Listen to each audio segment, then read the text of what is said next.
Tampa Bay Buccaneers at home week 3, first game of a Monday Night Football doubleheader. Couple of 2-0s squaring up. Bucs get the rested Philadelphia Eagles, so fly Eagles fly. I know this isn't your rep, but admit it. You've been listening to Karma and Bad Blood all week, right? It's okay. To the outside, and then to the inside. Touchdown, Swift. Tampa Bay's defense faces an elite rush attack this week. Philadelphia forgot week 1 that nabbing DeAndre Swift was meant to be a good thing. 1 carry week 1? No mind. He shook it off and blew up in week 2. Over 170 yards, 6.3 per carry, and a touchdown. Swift, first down, and a lot more. Inside the 20, inside the 10, and out of bounds with a first down and goal. Bucs defense would like to keep the Eagles from being in a 3rd and 1 or a 4th and 1 position. Should Philadelphia need a yard, it's Ice Cube time. Hurts can do it if he puts his back into it. Here we go, the push, the touchdown. That is almost impossible to stop. You know it's coming and you're not going to stop. He can do it. Put your, the rest. Does Tampa load the box then? Minnesota didn't and paid for it. Problem for the Bucs defense is Hurts, A.J. Brown, Devontae Smith, Dallas Goedert could just as easily take over. Hurts put up a rating over 100 last week. He's made his mistakes, but Tampa Bay knows Philadelphia's passing attack is plenty capable of fly Eagles flying. Going deep, getting position and making the catches, Devontae Smith. Goedert and Brown quiet in week 2. Dallas led the team in targets, just 22 yards though. Eagles fans will tell you, aside from the post-game chatter, AJ doesn't tend to go back-to-back games without making some noise. He only had 29 yards last week. Wide open, AJ Brown, and a first down to the 17-yard line. Smith, meantime, was the star versus Minnesota. 4 catches, over 130 yards and a touchdown. There goes the ball wide open. It is Smith again, all the way for the touchdown. Bucs secondary they faced didn't have their top cornerback Carlton Davis last week. Track his status because he's a difference maker. Buccaneers struggled with Minnesota's passing attack week 1, not with Chicago's. Picked off Justin Fields twice, held him to 211 yards and a low 60s rating. Fields over the middle. Claypool couldn't hang on. It's intercepted.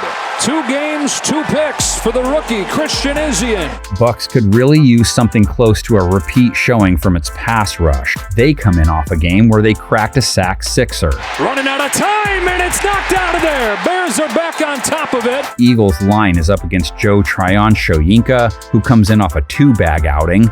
Vita Vea, nose tackle excellence, 1.5 sacks last week. Shaq Barrett, a sack and a pick 6. Out of his own end zone, intercepted by Shaq Barrett, fighting at the goal line for a pick 6 that just might seal the deal for Tampa. Eagles' passing game does come with its fair share of sacks. Hurts has faced pressure over 30% of his dropbacks through 2 weeks. He was sacked 4 times versus Minnesota. Hurts, there's Hunter again, and this time he takes him down back at the 50-yard line. What about the other side of the coin? Tom who? Eagles taking on a very confident Baker. Mayfield threw for over 300 yards, over 9 yards per attempt, a touchdown, no picks, a rating near 115.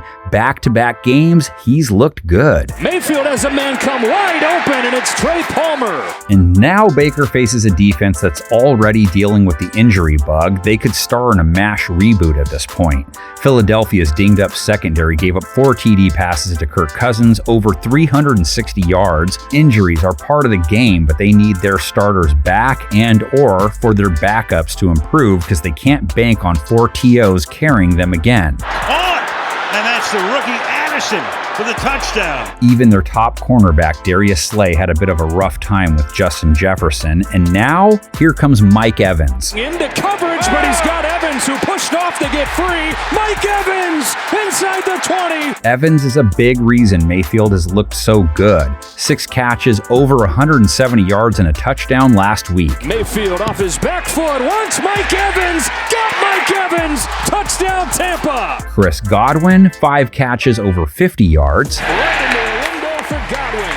came loose at the back end there. Mayfield also used tight end Cade Otton and running back Rachaad White well in the pass game. The two combined for 11 catches on 11 targets over 70 yards. Whip it outside to White. Got the blocks for a first down. Rachaad White. As for the running game, Eagles didn't face many runs last week. Based on Tampa Bay's approach, they will this week. Bucs have run the ball 30-plus times in each game. Rachaad White was effective last week, too. Over 70 yards, over 4 a carry, and a touchdown. To the ground, straight ahead. It's White. Pummeling his way to the end zone for the touchdown. Eagles' injury watch is a mile long. Too many names to cover. Bucs' primary missing guy last week, rookie defensive tackle Kalijah Kancey. Who gets to 3-0? Say it right now. If no one on our panel takes Tampa Bay, I will. I know it didn't pan out for Minnesota against Philly last week, but it should have. I should be famous, if not for this bag, man. Take it from here. Scores, predictions, analysis. Panel of 10, let's see it.